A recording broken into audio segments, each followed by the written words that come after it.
Good morning, Trinity family, and all those who will be listening to this short message of encouragement.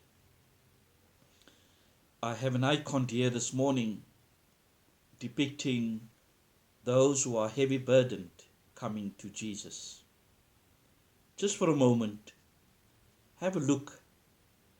Imagine yourself bringing your burden to Jesus, as we heard in the gospel passage this morning from Matthew chapter 11, particularly verse 25 to 30.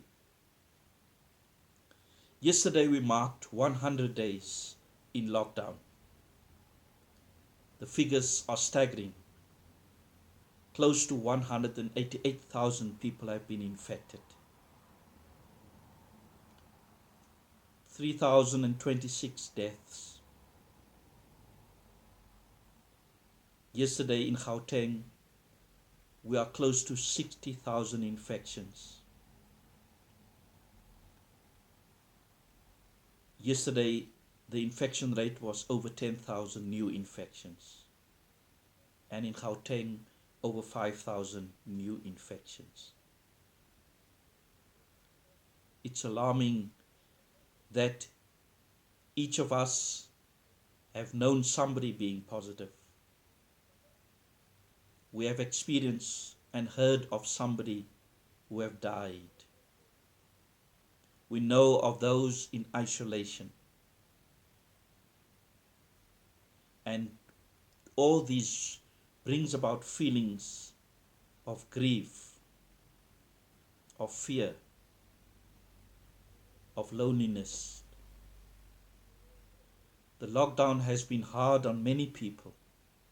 A loss of income, some unemployed, not being able to see friends and family, attending funerals or any social gathering.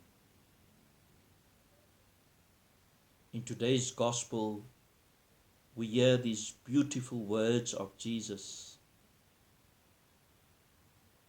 and it is yet so hard to trust at times. Come to me, all you who labor and are burdened, and I will give you rest. Take my yoke upon you and lean on me, for I am meek and humble of heart, and you will find rest for yourselves. For my yoke is easy and my burden is light. I read the gospel from the Message, and it was particularly helpful to me because it starts Jesus' prayer of thanksgiving. And it goes on, he said, Jesus prayed this prayer. O Father, Lord of heaven and earth, thank you for hiding the truth from those who think themselves so wise and clever, and for revealing it to the childlike. Yes, Father, it is please you to do it this way. There seems to be a gratitude from Jesus, but also this conversation between Jesus and God, giving thanks, but also a sense of pouring out. O Father, Lord of heaven and earth. Yes, Father.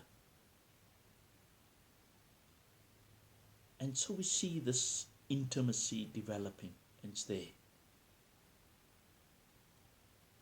In verse 27, he goes on with this prayer, my Father.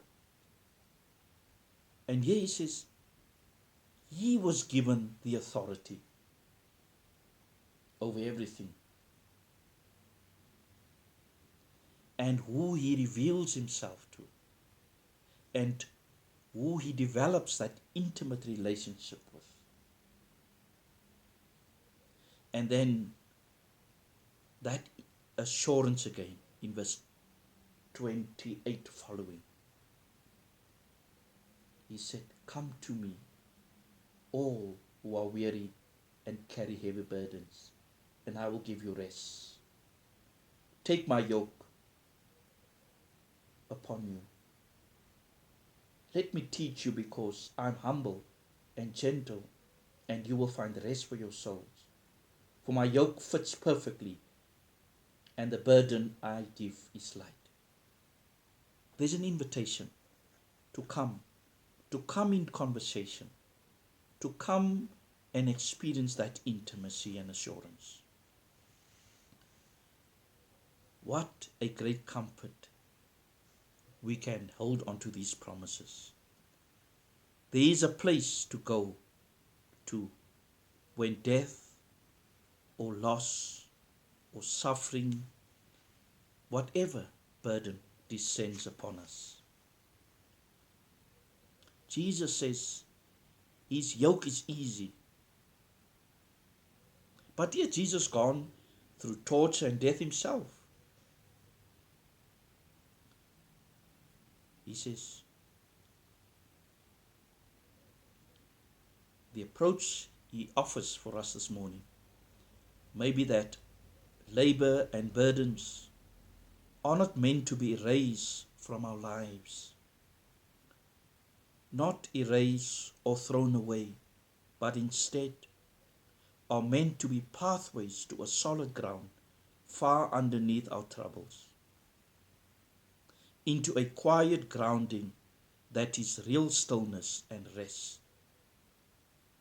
What rich earth would that be? And so it's not about discarding this, but a leading to a meekness and to a humility of heart.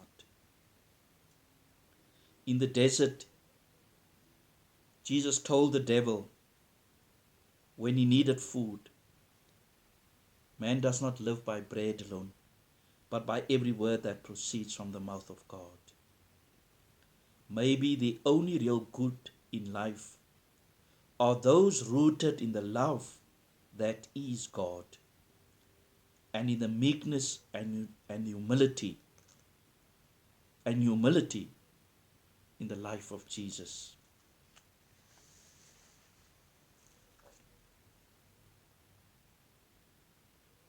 Watch me, Jesus says. Even and at Palm Sunday, to his death, Jesus says, I'm meek and riding on an ass, on a colt, on a foal the ass. Just in the week we read that gospel reading.